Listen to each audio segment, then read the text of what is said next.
يسعد فؤادي كلما ذكر الحبيب ترنما، ذاك الذي رب العلا صلى عليه وسلم.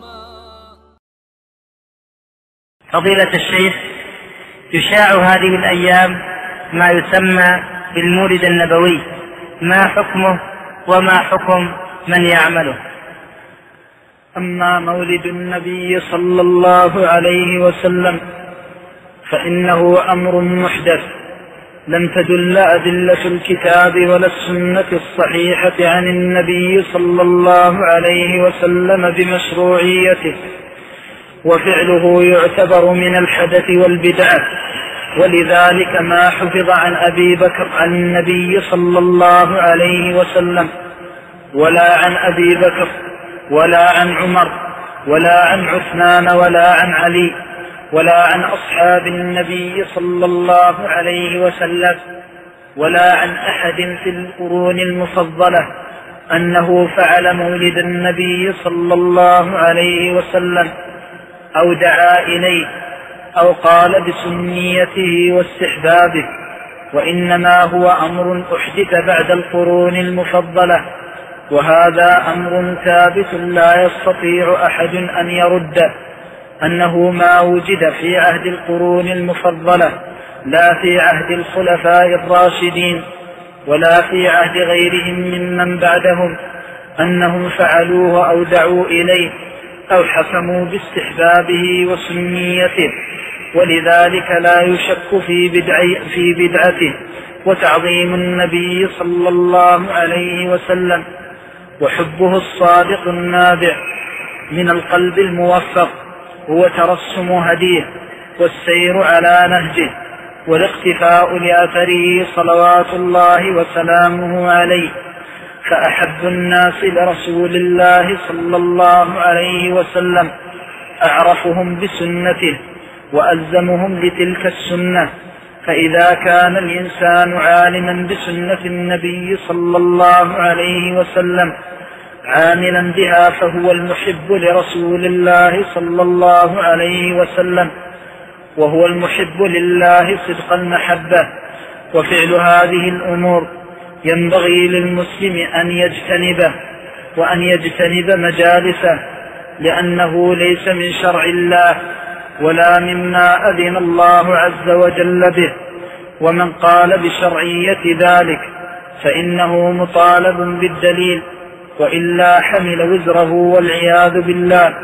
وينبغي للمؤمن الموفق أن يتجرد للكتاب والسنة والحق، وأن يحتكم لأوامر الدين والشرع، وأن لا يحدث في دين الله عز وجل برأيه. ولذلك قال النبي صلى الله عليه وسلم: من أحدث في أمرنا هذا ما ليس منه فهو رد. أيعقل أنك أفضل من أصحاب النبي صلى الله عليه وسلم؟ هل هذا المولد الذي تقوم بفعله هل علمه النبي صلى الله عليه وسلم أو جهله؟ فإما أن يكون عالما به وإما أن يكون جاهلا به. فإن كان عالما به فلماذا لم يأمر به ولماذا لم يحث عليه ولم يفعل؟ ألم يسعك ما وسع رسول الله صلى الله عليه وسلم؟ وإذا كان جاهلا به فإنه يعتبر خارجا عن الدين، لأن الدين كامل بهدي سيد المرسلين صلوات الله وسلامه عليه. فالمقصود أنه ينبغي للإنسان أن يراجع نفسه وأن يعيد النظر، فإن الدين بالشرع والحق لا بالأهواء والعادات. وينبغي للإنسان أن يتجرد للحق على الوجه الذي يرضي الله عز وجل عنه. وكما قلنا إنه يعتبر حدثا وبدعة مهما قيل. وقال بعضهم إن النبي صلى الله عليه وسلم شرعه حينما صام يوم الاثنين. نقول هذا رد على من استدل به وليس دليلا له، لأن النبي صلى الله عليه وسلم لم يخصص اثنينا معينا وأنت قد خصصت يوما معينا، فأصبح هذا دليل على هدم التخصيص.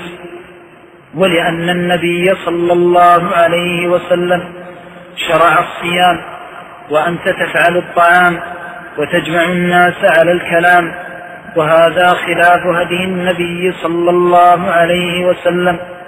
ثم نقول إن النبي صلى الله عليه وسلم شكر نعمة الله عز وجل عليه بالصيام، عبادة مستقلة بكل فرد، وأنت تجمع الناس بعبادة جماعية، فالمقصود أنه لا يستقيم الاستدلال بما ورد من صيام النبي صلى الله عليه وسلم لهذا اليوم. وقيل إنه من الفرح بنعمة الله، ومن أجل نعم الله عز وجل مولده.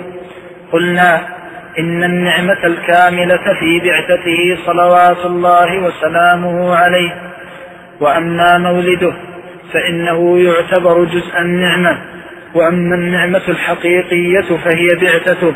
فلماذا لم تجعل يوم البعثة بدل أن تجعل يوم مولده؟ فالمقصود أن هذه الأصول منتقضة.